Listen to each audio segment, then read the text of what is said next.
Antonella is a mother and a doctor in clinical psychology, mindfulness teacher, facilitator, developmental infant massage teacher, author, and artist.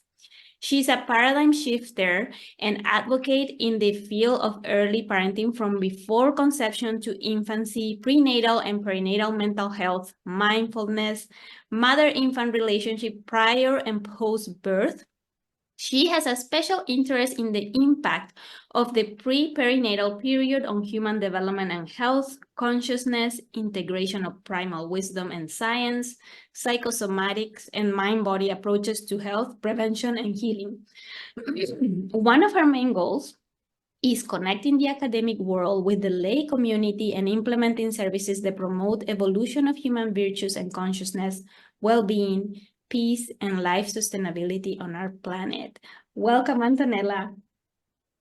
Thank you, Rocio. Thank you for inviting me. Thank you, everyone, for being here to listen to my talk. Yeah, I'm so glad because, Antonella is actually doing lots of research in this field, and she's going to be sharing with us her research as well as her amazing life experience. So first, I'm going to start reading a quote from your book where you say, "For the unborn baby to reveal himself or herself, mothers need to be ready to abandon their idea about him or her and listen and connect." So tell us then, how can mothers start bonding with their babies in utero? Okay, so I start with this quote. Okay, pregnant mothers, and especially nowadays, there are lots of distractions, the pace of life is fast, and pressure from work and technology and devices tend to develop an idea, an image of the baby, and very often expectation of the baby coming instead of focusing on the baby there present. And this is also linked to an older paradigm where actually lacking all the latest evidence of brought by prenatal psychology, evidence, for instance, of the unborn baby as a sentient being capable to feel and respond to mother's emotions, feelings, and to engage in communication, non-verbal communication. And so we know now that experience in the womb affect the baby development, but also through epigenetic effects by influences the expression of the genes, not the structure of the genes, and impacting future generations. So which it is this evidence actually that makes the focus shift from the baby's coming, an expectation of the baby coming after birth, when the baby is here and I can connect with the baby. So because of this evidence also of how the mother's emotions and feelings and so stress, depression, anxiety can impact on the baby's development, on the formation of brain circuits, and even personality predispositions, makes actually the prenatal and perinatal period a window of opportunities, because parents can focus on their health far before conception. So their well-being and also the practice of their prosocial qualities like compassion, mindfulness, connectedness, sense of presence. So it is extremely important to develop a relationship with the baby. And this implies requires qualities like sense of presence in the mother's body, attention, slow pace, stress coping strategies. And sadly, all these qualities and compassion, self-compassion, so that the mother doesn't develop sense of guilt or is not overwhelmed by the challenges of pregnancy, of the transition to parenting. So all these qualities are fostered by the practice of mindfulness and sadly are undermined by the way we live nowadays, which takes mother far away from their feelings, from the connection to their body, so from the embodiment. And therefore, it's very, very important to develop an awareness of the importance of this relationship, which actually I don't call bonding or attachment, because these terms refers to particular aspect of this relationship, but to give a sense of the breadth of this relationship.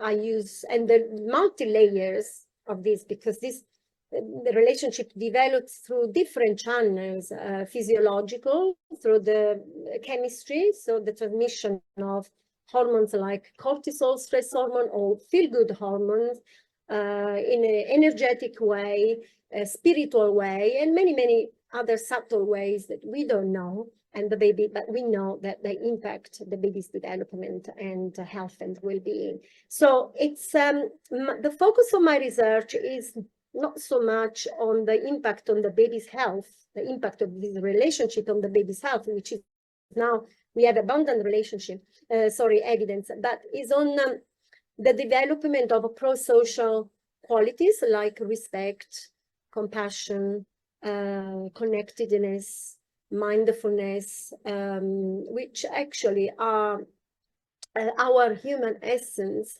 and they are necessarily to be able to connect and respect others, but also our planets.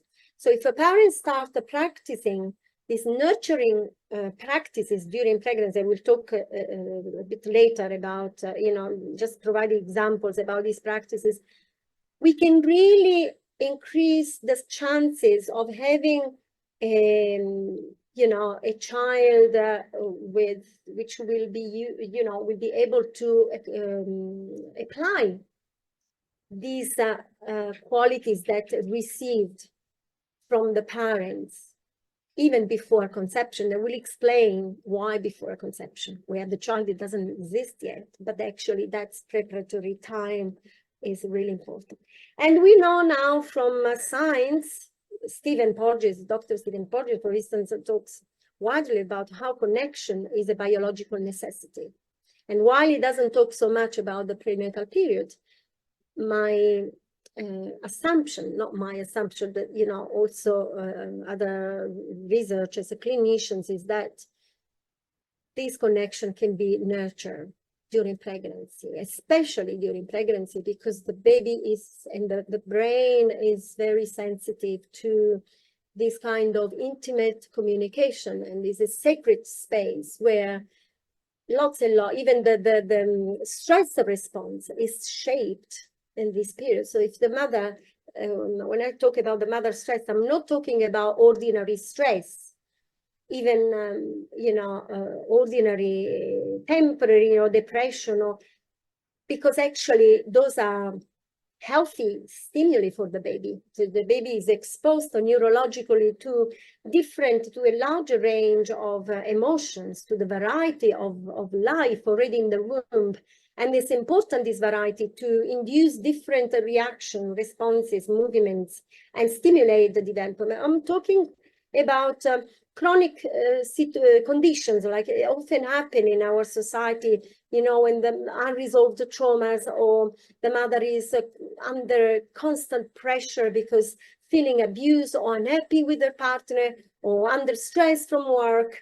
So situation where she can't even use the flight-fight response, but is in a constant state of stress, and then obviously impacts on development.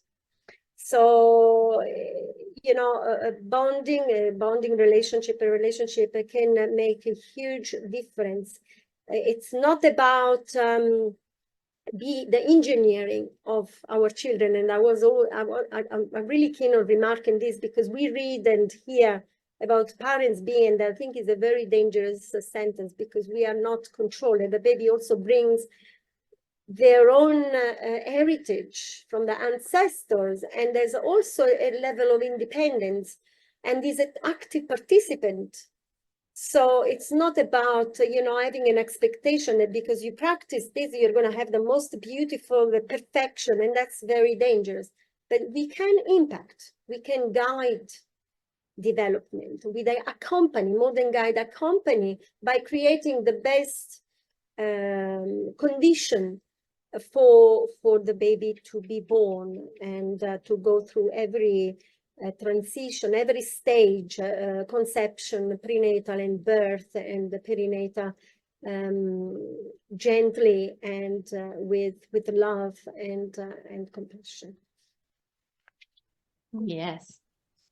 And so you have amazing life experience from your field studies with the indigenous people in the Himba in Africa.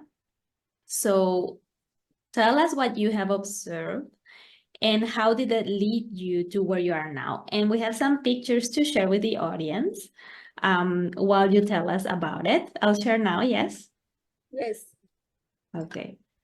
Let's see here. So Pictures. tell us. Okay, yes, I love this picture. Yes, this I share with my husband and two young children, and you will see soon in these pictures, the life of this small-scale society, like all indigenous societies. And it was a revelation because it was like having a tangible experience of what actually I had studied, I had tried to put in practice in my work with Caucasian women in London, in Italy, and having seen everything flowing and developing in this small scale society. And everything I witnessed during this experience took me back to the earliest time of these children and adults. And just an example, when we arrived, and maybe you can go to the next. Yes, when we arrived, when the oldest children around us, when we arrived with the vehicle, I think it's before this. I think it's the first picture. Okay. Yeah. Or if you go to the top, scroll up. That's the first one. Oh, you have another. You don't have another one? This is the first one? This is, yeah. No, it's before. Yeah, you can go up. Ah, you have more here. Yes. Ah, yes. yeah. Yeah, this is one. There is a little bit of writing, yes. If you look, allora, when we arrived, we were welcomed by only children. There were no adults, no mothers around, only children. The youngest was is behind my daughter's arm, 14. You can see, look at the posture of this woman. Look like a bowing, doing a bow, and relaxed and approaching and confident and trustworthy. And look at my daughters, although being brought up with a nurturing practices, great empathy, but westernized and more suspicious. And obviously she was, with the first experience of, people looking very different. What it was amazing, it was the composure and the sense of boundaries and sense of the interest in us, the curiosity and the welcoming. We were strangers, but they connected straight away. And the first question coming to anyone's mind would be, where do these children learn these beautiful qualities, which is actually now a problem, a concern for our children who go to school, but actually the school does the opposite. Yeah. Actually, it's disconnecting them more and more from these practices. And, and look at the other picture. These children wanted to go inside the tent to play with my daughter, and my daughter was welcoming them because children are innately connected. It's the adults that, mess around with the society, adults needs, controlling and fears, And then the guide preventing these children from going inside the tent because bringing sand. And this is just a simple example. Okay, just. And then my daughter came out and they played. You see other pictures, and the language and cultural barriers were not any obstacle for them to interact, enjoy, and play. So not going to school, these children, because the parents want to preserve their traditions. Obviously, you'd ask, where do they learn this? And there was only one question from their earliest experiences. And then the mothers took me to the preconception period, their practices. Now they talk to the baby in the womb.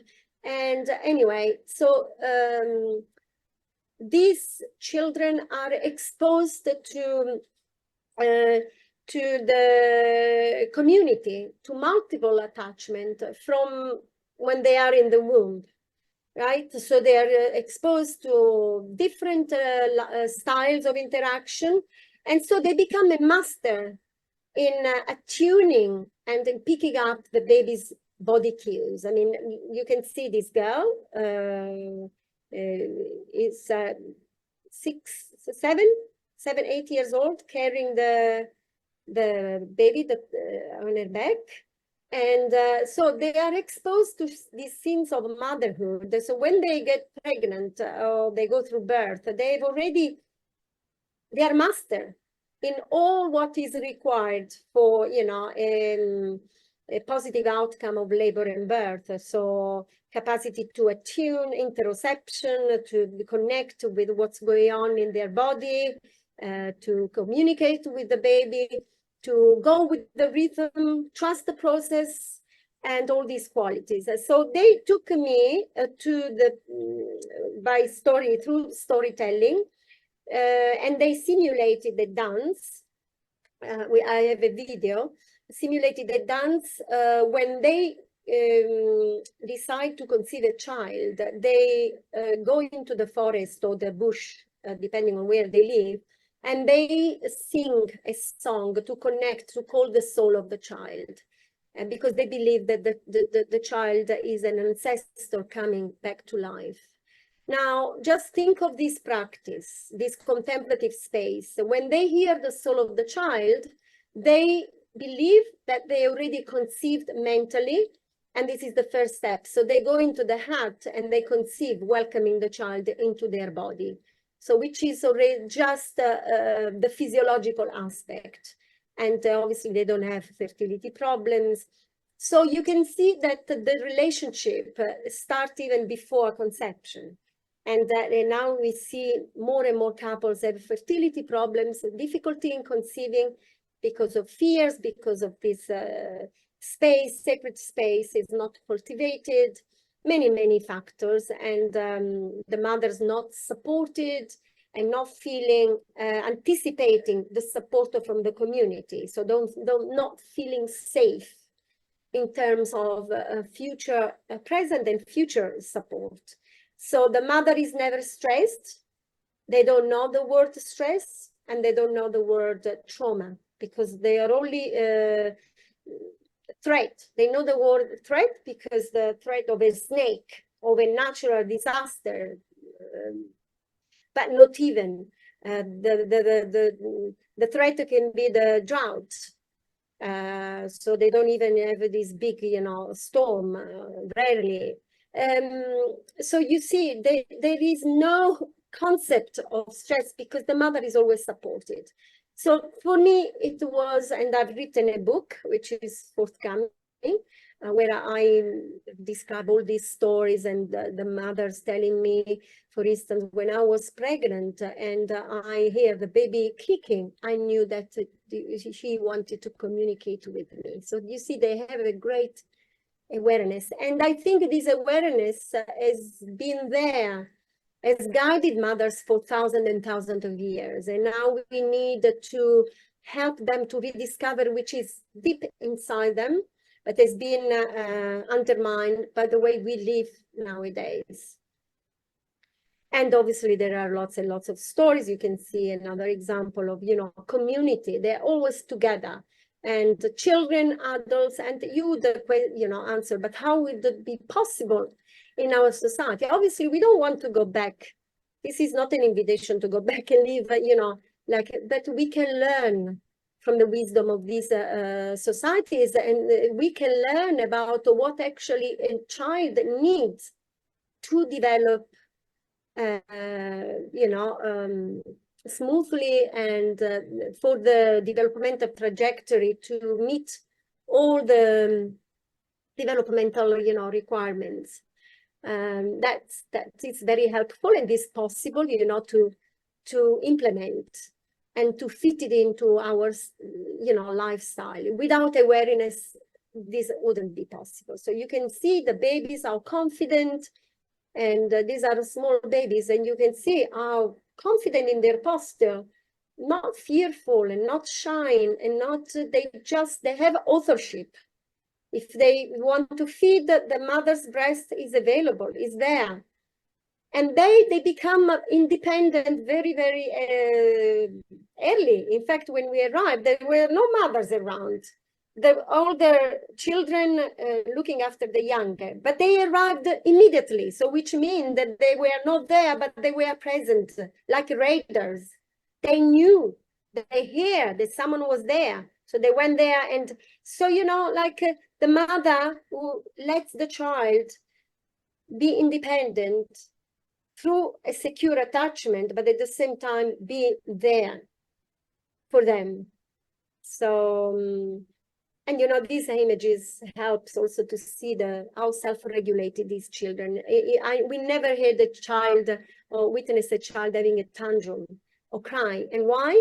Because they learn, the mothers learn very quickly to respond to the babies, to pick up the baby's needs, even the need to wee. They know from the body language, they pick up the baby and put it on the floor, and the baby understands their needs very soon. And this is implication on other physiological process. So it gets in touch with their emotional and physical needs very, very early, because of the mother's knowing herself, being in touch with her own feelings and self-regulating. And so the process of co-regulation develops as a matter of routine. It's not taught through courses as is happening in our society, but it just develops, naturally, without being disturbed.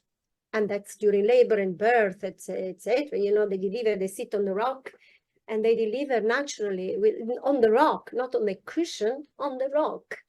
And without anyone, just one person, one woman, checking for snakes, for any threats,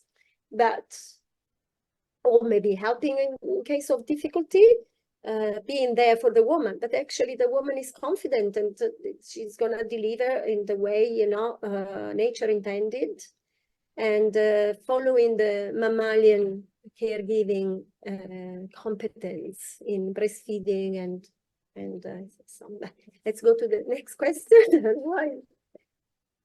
What a beautiful experience you had, and that was life-changing, obviously. And Yes. so now you develop a program now, the prenatal and perinatal mindfulness relationship-based program that you're studying. And you have several studies coming out. So can you tell us about it and how it focuses on all these things that you... Yes.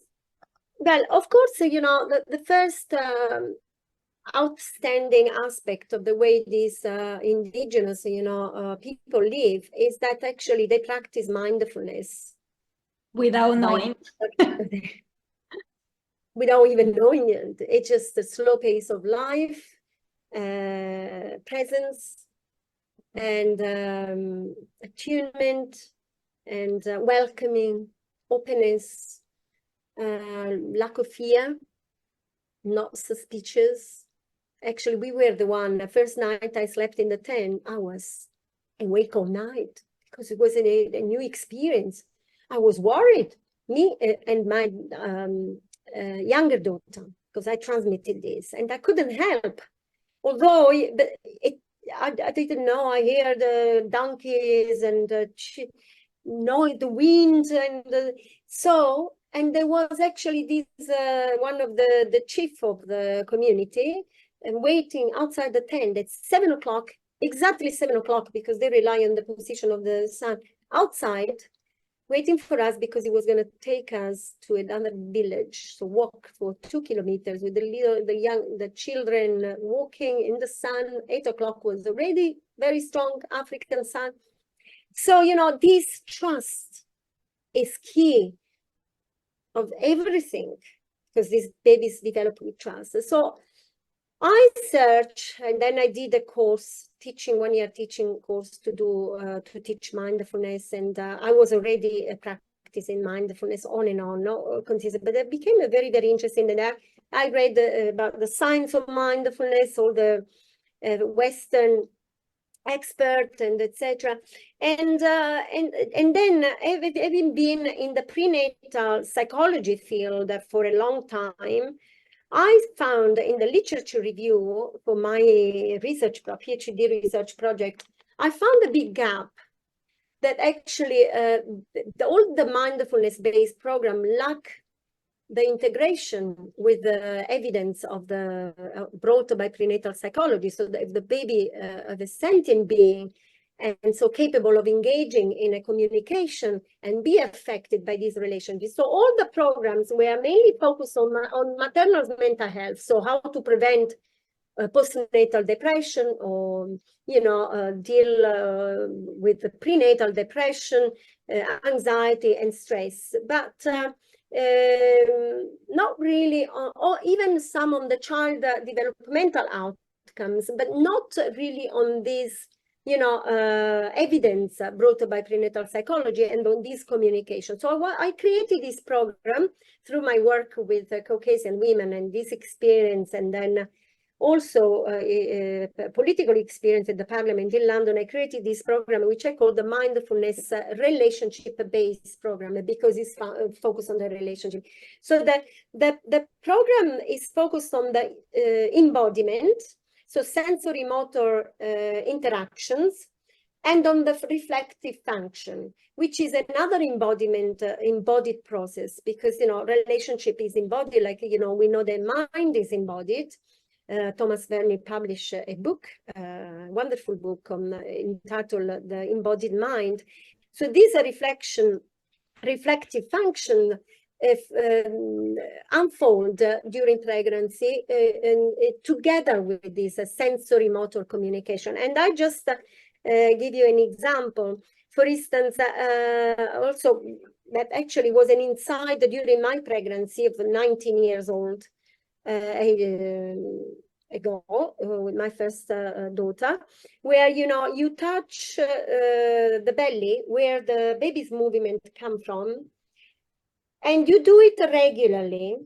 And so eventually the baby learns to associate, because that's what babies do. Their brain works according to association, to the touching experience. And baby are very sensitive to touch. It's the first sense, which develops. So you do this regularly, and the baby eventually will produce the movement to induce this response. So you see the shift in the quality of experience and how it impacts on the brain circuitries. And it happened with music. So I was exposing the baby to the music, piano music I loved, my favorite pieces, and always at the same time, because they are very much tied to biorhythms. So at the same time, and eventually she was sending me cues to anticipate the music that around the 7-8 months of gestation. So, these are little, so my reflective function, so giving meaning, communicative meaning to the movements, and not considering them just like a random something stimulating the brain development, but something which has meaning. So we are likely to impact also to teach the baby a rudimentary, even if it's just rudimentary sense of self, and of another out of the womb, another person. It doesn't know, it doesn't call it mother, it doesn't know, but it's someone caring for, communicating, and it gets developed this sense of another being there. and it's how we impact. This is just an example, and then I created this program, which is this practice. So every session, there are 9 sessions, 8 during pregnancy, starting from 20 weeks plus a gestation, because it's the time where mother starts sensing the first movement. Then last session, the 8th session, is around the 36 weeks. And then there is a reunion session 10-12 weeks after birth, where the women tell their birth stories and share experience, etc. So every session lasts 2 hours and teaches a topic. Discovering the present moment, everything is mindfulness, discovering embodiment, learning acceptance and emotional availability, self-compassion, self-love and intentionality, nourishing happiness and conscious communication in the womb, letting go, and mindfulness and mindful pregnancy, birth and beyond. And then there is this group reunion. Now, every session, every topic intertwines with the prenatal psychology education. It's always present there. And so that's what actually is the novelty of this program. And another novelty is that also from my research, because it was a maternal variable investigated in the studies, is the interoception. So this inward focus, this embodied awareness, the awareness of what is going on in your body. And if there isn't, this awareness doesn't exist, how can we connect with the unborn baby, understand what is going on and interpret the body cues? And another measure I use is emotional availability, because there is no emotional availability without care. There is no care without emotional availability. And the emotional availability has to do with a mindfulness state. So if there is stress, preoccupations, and depression is hindered, which makes sense. So you're less likely to be emotionally available. So to be responsive and sensitive and to interpret, to recognize the body signs in the pre-verbal phase, if you are preoccupied, under pressure. And so you could see in the photos that is the mother, any caregiver, member of the community is emotionally available, physically available for the baby, to help the mother and look after the baby, or the care is shared. And so emotional availability can express itself if the mother feels supported, feel nourished, not stressed.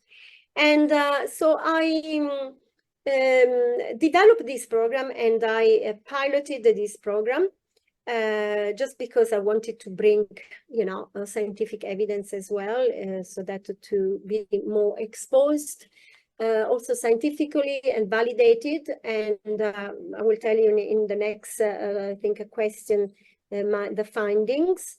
And, why I combine, the ancient, practices which resonate with the scientific findings. Mm-hmm. So tell us, the program sounds absolutely amazing. I can just imagine if all pregnant women will have this opportunity, what a change, what a shift we will see in society. So tell us, what are some associations that you uncover between your program, maternal mindfulness, mental health during pregnancy, and then the mother-infant relationship before and after birth? Yes, so to test my hypothesis, my questions, which I developed during my observational field study of the human through years and years of work, I had to design 3 studies. Actually, there are 2 studies, and the one study where I pilot the program has also a qualitative arm. So we can say, 3 studies. So one study is only about the association. So studying the association between mindfulness as a disposition, a natural disposition, in a sample of 110 women. Not a huge sample, but big enough for a PhD. The time frame of a PhD, that's what is actually the most important thing. You have to finish, and you have to, and there was 3 time points. So it was 3 time points. So I had to do the same survey. So the women, answering to 5 big batteries of questionnaires, 5 questionnaires, plus the first survey, the social demographic questionnaire. So 20 plus weeks gestation, 36 weeks gestation, and then post-birth. So, you know, I found a great commitment. Of course, there is a drop. There is always a drop, and actually it was not a huge drop. I still had a good sample after birth, and then consider that after birth, mothers are, you know, dealing and busy with the baby. So be able to still respond, you know, to surveys. It was really a great thing. So I found in this study of just the association, not the pilot, you know, study, strong association between, as I hypothesized, between mindfulness and mental health, in particular depression, anxiety, stress, interoception, and mother-baby relationship before and after birth. And this association maintained were strong during each survey time point.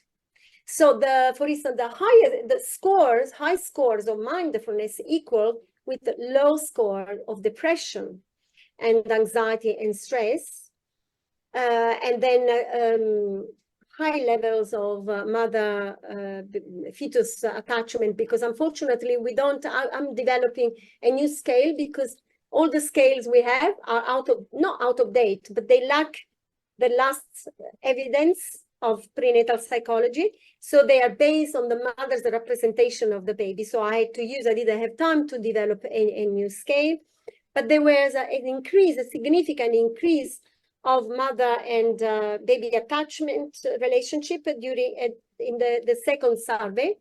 And then I had to use another measure for emotional availability. And the scores of emotional availability were all close to the normal population values, because it was a different scale. I couldn't really compare. There isn't a scale which actually, to my knowledge, that can measure the prenatal and perinatal relationships, the same one which I'm working on developing.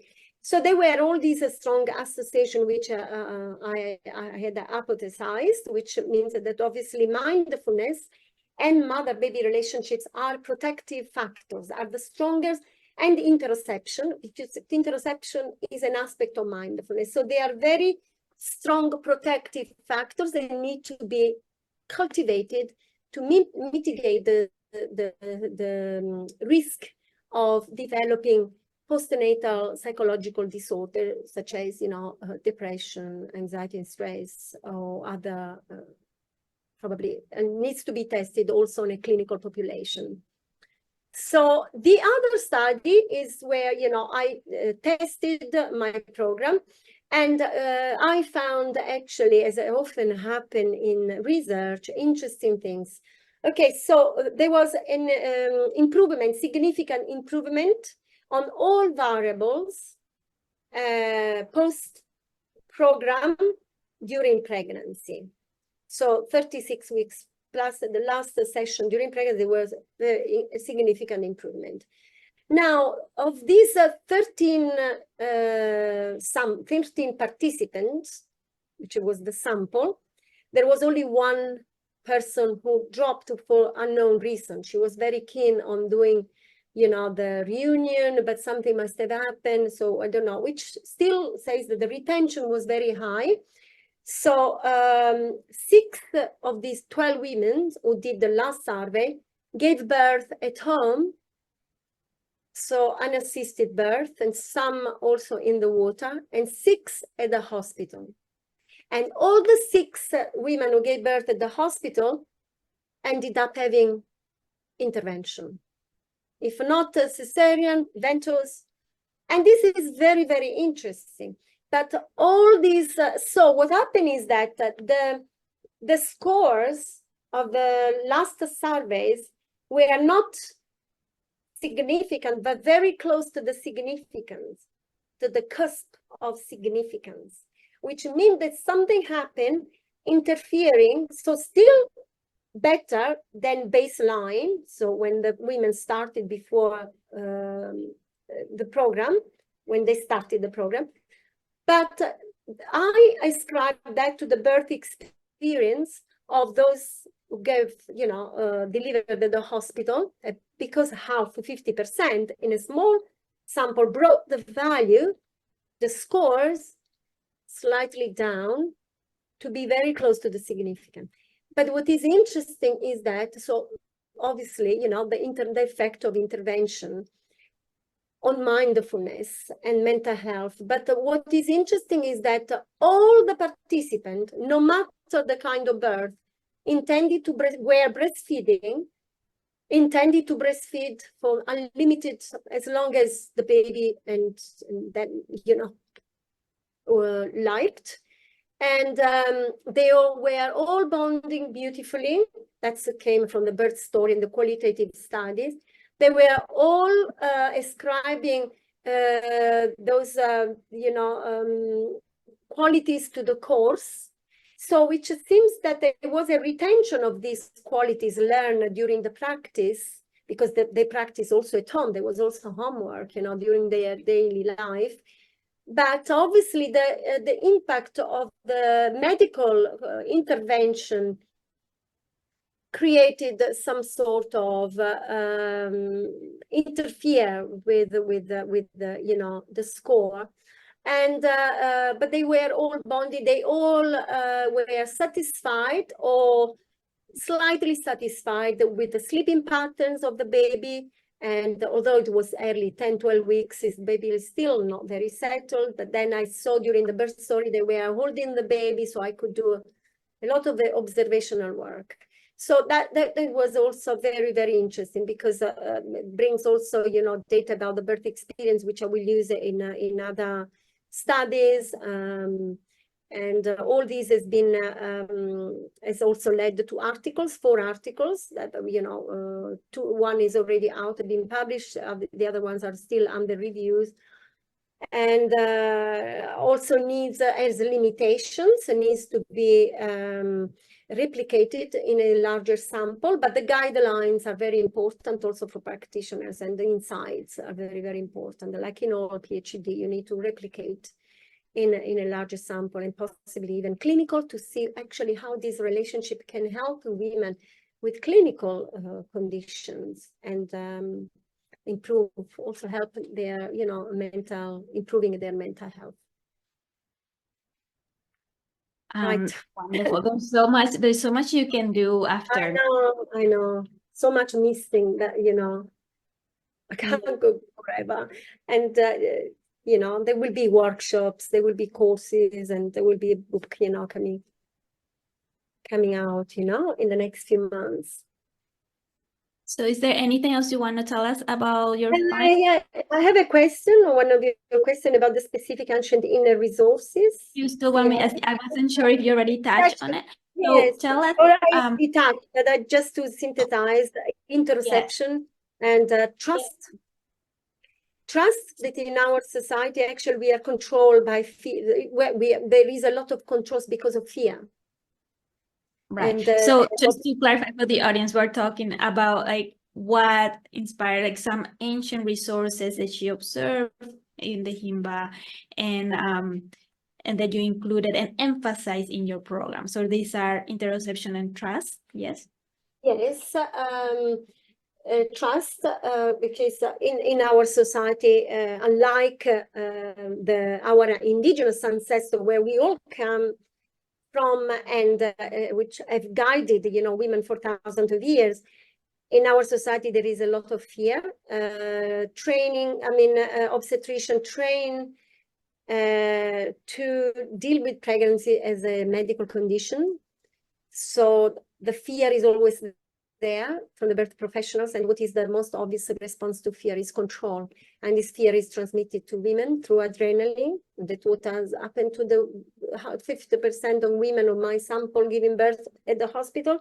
So present in the body, and this is essential not only to connect with baby during pregnancy, but in labor, to work in rhythm with the labor contraction, to listen to your body and no one else.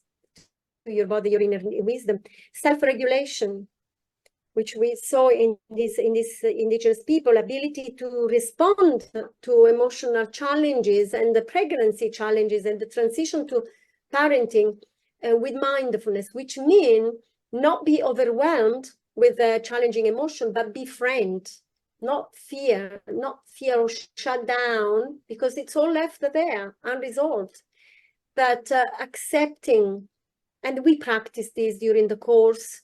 So using self-compassion so that you don't develop sense of guilt if anything goes wrong during birth and you have a cesarean, you don't then develop unresolved sense of guilt, which is going to affect also your following pregnancy. But you resolve these issues in advance. So you prepare to deal with this overwhelm, this emotion that could be overwhelmed if not addressed before birth, so that you're open to all the possible range of emotions and deal also with challenging emotion and self-awareness, self-understanding, because there cannot be, Daniel Siegel considers self-awareness the number one prerequisite for parenting, because if you don't know your limits, your weakness, your vulnerability, you're going to struggle dealing with a crying baby or with a baby with high needs, for instance. But if you cultivate the compassion and self-understanding, you're more likely to be able to deal in case you have a high, which are very common reality nowadays, because babies are not listened to. They are not because of, because we create now prenatal programs, because we know that babies' basic needs tend not to be met. And that's why the risk of having a baby with a special high needs, which I like the term high needs instead of special needs, because all babies have special needs, but high needs means, babies that need more attention, more sense of presence, more self-awareness. So this program is really versatile. It works to mitigate the risk of many difficulties post-birth. And obviously mindfulness, because all these qualities are fostered by the practice of mindfulness and awareness of the baby as a sentient being. Lovely. And practices. I can't wait to see what you do next. And so tell us, what is one thing that you want all professionals to know or apply in their work? Oh, wow. So obviously it's not a piece of advice, but that can open a window. First of all, using the human qualities and using a humane and compassion-based approach to pregnant couples, because what is developing there is a conscious being which is very sensitive to mother's state, and mother is very sensitive to relational dynamics. So having the time to listen. But that's not enough, because how can a professional have the time to listen if the schedule is to meet a pregnant woman, a midwife, for 5 minutes or 10 minutes, and how to be able to pick up emotional challenges. So what actually needs to change is the trainings. So to integrate trainings with self-development practice so that they can become also able to address trauma, unresolved trauma that is going to be in the way and interfere on the labor scene and interfere with the labor and birth process, because adrenaline is felt, energy is felt, and that particular situation, mothers are extremely sensitive to that. So introducing, which I'm working, but trying to create a chair of prenatal, the first chair of prenatal and perinatal psychology and education in Italy. Hopefully it will succeed, because by creating a chair and masters, and also the trainings will introduce this important discipline, interdisciplinary discipline, so that doctors, future doctors, can start, midwife and neonatologists and pediatrician can start practicing, getting a knowledge of this in advance, not just through professional courses, which fortunately, there are a lot available now, thanks to my colleagues, but we need to introduce these courses, this awareness during the training, so that they all have the ABC, not just those who come across, hear about association, hear about these courses and can afford to pay these courses. No, okay, they can be really something for everyone, because mother's capacity to nurture depends on them receiving nurture, feeling nurtured. And so tell us, Antonella, where can people find your work? What are you up to? We're going to put all the links below, so tell us. Yes, you can find my work, publication, updates. Hopefully, we'll put also my updates on my website, www.antonellasansone.com, and you will find, I'm still in our organizational phase, but you will find my courses for both becoming parents and professionals, and workshops. There will be one with APA soon, I think. And so upcoming events, and so yeah, all that, my website mainly. I have a page on Facebook. I don't have the address, the link right here, but I'm on Facebook, Instagram, and you can find me. And I welcome any question or comment. There will be my email address, I think, the summit page.